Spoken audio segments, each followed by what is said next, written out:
Through seemingly impenetrable mountain ranges, high-speed trains quietly disappear into the ground.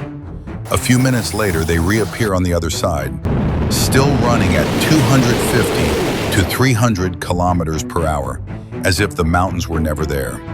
Behind that simple moment is a system of mountain tunnels that stretch for tens of kilometers.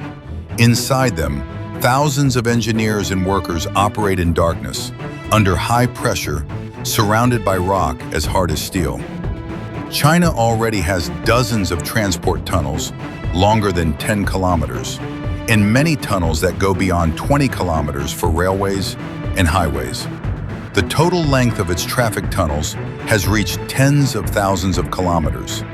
Some projects like the Jiaoligongshan rail tunnel, over 30 kilometers long, are among the longest mountain tunnels in the region. The question is simple: how do you dig through tens of kilometers of rock and still keep the mountain stable above your head? For centuries, mountains have been natural barriers between regions.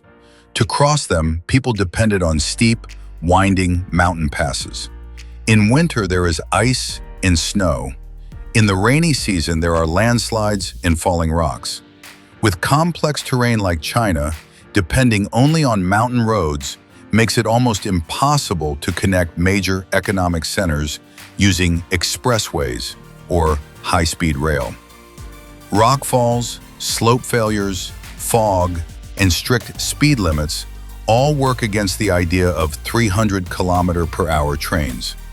The most direct solution is this: instead of climbing over the mountain, you go through it.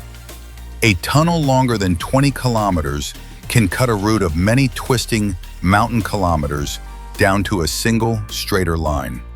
Travel time drops, fuel use drops. Most importantly, vehicles move away from zones with high risk of landslides and snowstorms. But to build a stable tunnel inside a mountain, the work does not start with machines. It starts with geology. The first step in any mountain tunnel project is to survey and model the geological structure of the mountain. After engineers choose the 2 points they want to connect, they drill boreholes deep into the mountain. Each borehole can be hundreds of meters deep. From these samples, they measure rock strength, porosity, fracture orientation, and groundwater pressure. They also use seismic tests to find fault zones, voids, and water pockets. Environmental teams check the surface above. Are there rivers, villages, or important structures on top? If a tunnel passes under this area, where will groundwater flow, and could it cause settlement or dry up local wells? All of this data goes into 3D geological modeling software. On the screen, the mountain is no longer just a gray block. It becomes a 3D model with rock layers, weak zones, and faults clearly mapped out. Only when engineers can see the internal structure of the mountain can they choose the optimal tunnel alignment. It is not just the shortest line. It is the line with the lowest geological risk and the best conditions for construction. Where the rock is strong and relatively uniform, the most powerful tool is the TBM, tunnel boring machine, a giant machine designed to dig tunnels. A large TBM can be nearly 100 meters long and weigh more than 3,000 tons. Its cutter head can have a diameter of over 15 meters, big enough for a multi-story building to fit inside if it stood upright. To bring a TBM into a mountain, engineers first divide it into hundreds of modules: the main frame, the cutter head, the control cabin, conveyor systems, water and air pipelines, and more. These modules are shipped by train or by heavy-haul trucks to the construction site. Inside the mountain, workers excavate a large launch chamber and reinforce it with shotcrete and steel. In this space, the TBM is assembled again. Each module is aligned by laser with a tolerance of just a few millimeters. Once all electrical, hydraulic, and pneumatic systems are ready, the TBM begins to cut into the rock. At the front sits the cutter head, a large rotating disc with many disc cutters made from special alloy. Hydraulic cylinders push the cutter head against the rock with very high force. The rock breaks into small pieces, falls into a collection chute, and then moves backward on conveyor belts. Behind the cutter head, the body of the TBM slowly moves forward. Right after the cutter head passes, segments of precast concrete are installed to form the permanent tunnel lining. The process repeats in a constant rhythm. Press into the rock, cut, remove spoil, push the machine forward, install the lining, and repeat.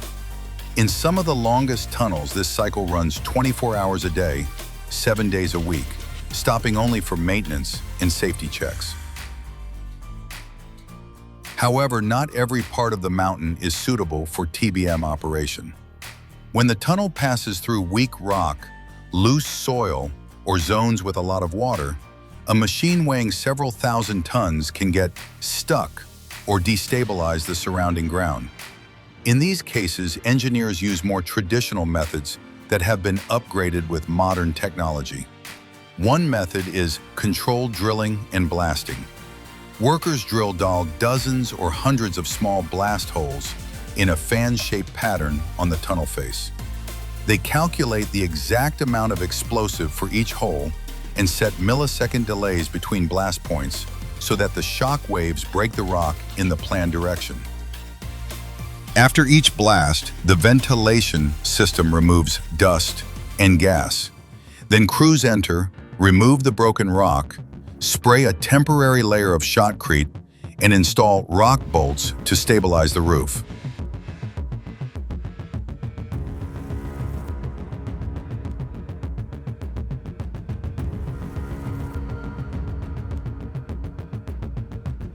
Another method is sequential excavation, often called NATM, the new Austrian tunneling method. In NATM, each step advances only about 1 to 1.5 meters. Right after excavation, workers spray a thin layer of concrete on the surface, install steel mesh and rock bolts to form a supporting arch. Sensors that measure settlement and deformation are attached directly to this first layer of concrete. When the readings stabilize, the final permanent lining is cast inside. Instead of designing a structure to fight against the entire rock mass, NATM uses the natural load-bearing capacity of the surrounding ground and makes it part of the support system. Finishing the excavation is only half of the work. The other half is making sure the tunnel operates safely for many decades. In very long tunnels, the safety systems are almost a project of their own. Engineers build escape tunnels parallel to the main tunnel, connected by cross passages at regular intervals. Jet fans are placed along the tunnel to control smoke movement in case of fire, so that it does not flow toward people who are evacuating. Gas sensors, temperature sensors, and humidity sensors are installed along both sides of the tunnel. Drainage channels are placed at the base of the walls, linked to high-capacity pumps to handle groundwater and heavy rain. Every year, the tunnel needs scheduled maintenance, inspection of the structure, ventilation, lighting, fire detection, and camera systems. From the outside, a tunnel is just a dark portal on a mountain slope. But inside, it is the result of many years of geological studies, complex construction phases, and countless precise engineering decisions. Mountain tunnels shorten distances and connect remote regions with major economic centers. But each tunnel that stretches for tens of kilometers is also a long-term commitment to safety, maintenance, and cost. As these projects become longer, deeper, and more complex, are we moving toward a more connected world, or are we creating more infrastructure that demands careful management for generations to come?